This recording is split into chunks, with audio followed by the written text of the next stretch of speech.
guys! Welcome back to my channel! In this vlog, we're going to Manila, Philippines! Tara, sama kayo sa food trip ko!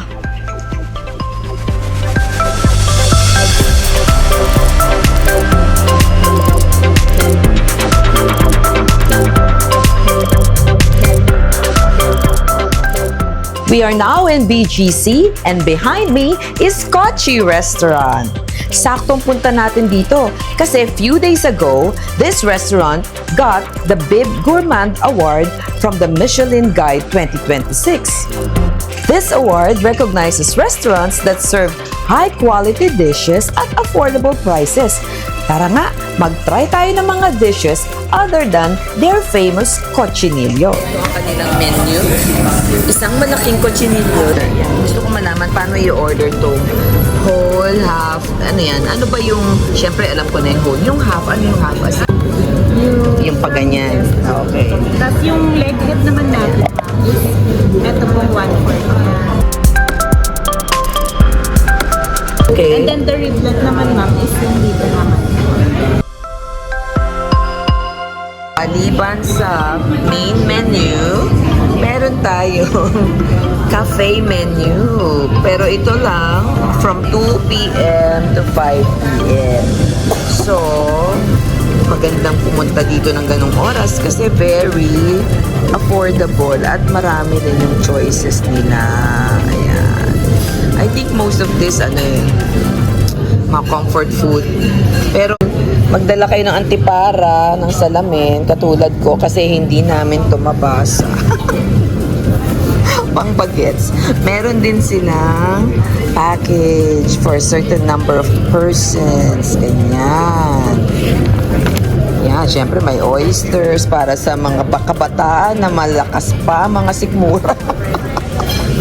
Ayun. So, mag-iisip kami kung anong i-order. At ito pala, may new items din. Nakakatuwa. Very catchy naman yung mga names, no? Labs kita, okoy ka lang. 1.5 kilogram half cochinillo is about 2-3 weeks old. Ayan.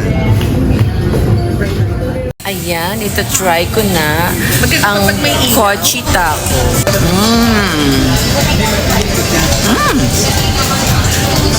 Lechong paksiw na sosyal. Very masarap. Okay, bon appetit. Ayan na ang aming fare. Yan. Kamusta naman ang iyong cucumber? Yan. Kasi cucumber, ano nga yan? Calamansi, basil. Yan, pang healthy. Expecting a different one. Wait a minute. Ngayon naman, ang susubukan naman natin ang ano nga itong salad na to? Mango salad. Camaron. Camaron. Ayan yung camaron. Ito yung mango salsa. Pag kinain daw siya, we have to get the lettuce and then wrap and then put it there. Okay? Tumutulo na dito yung sasarap.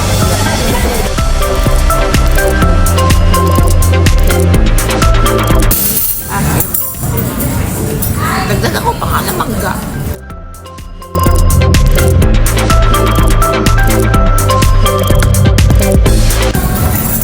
Pwede na naman dyan. Okay. Yan, nire-review namin. Hindi naman talaga intention to review. Just to record the experience ng pagkain. Ano naman ang masasabi mo sa salad na ito? Okay ba? Okay, thumbs up? Pag mag-order kayo ng rice, I suggest isang order lang, solo lang. Kasi ang isang solo, ganyan naman kalaki. So, tatlo kami, dalawa lang muna. Kunyari, nagpapanggap kami, hindi kami malakas sa kain. So, mamaya na lang. Pero parang okay naman. Oo, tama lang ang portion. Saan yung bagnet chips? Siguro yung net chips, ayun na. At saka, hindi, pero yung taste is so balanced na hindi mo naman siya mamimiss. Oh. So, how's the laing daw? Ang laing ni Mami, pasok na pasok. Yan talagang patok pala, di pa pasok. Ang sarap. Ang sarap. I love it. I love it. na natikman mo. Among all the laing, pwede. Talagang pinagtsagaan ni Mami lutuin, no?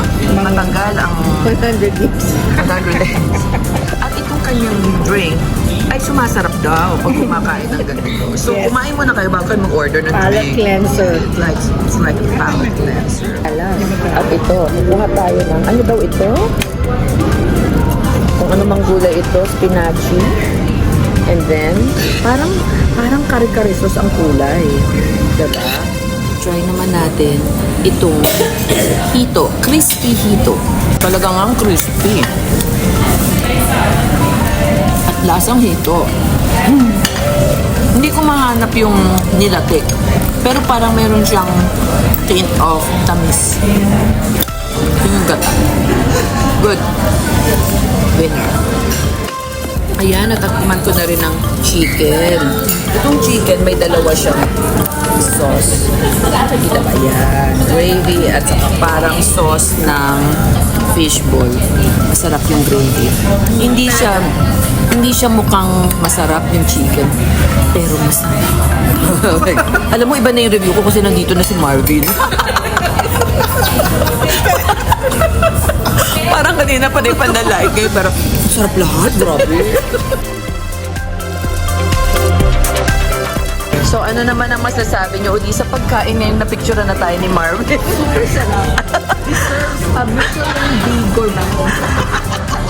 Kamusta naman ang drink na nila? Itlait natin kanina. Yes. Yeah. Goes well with the food.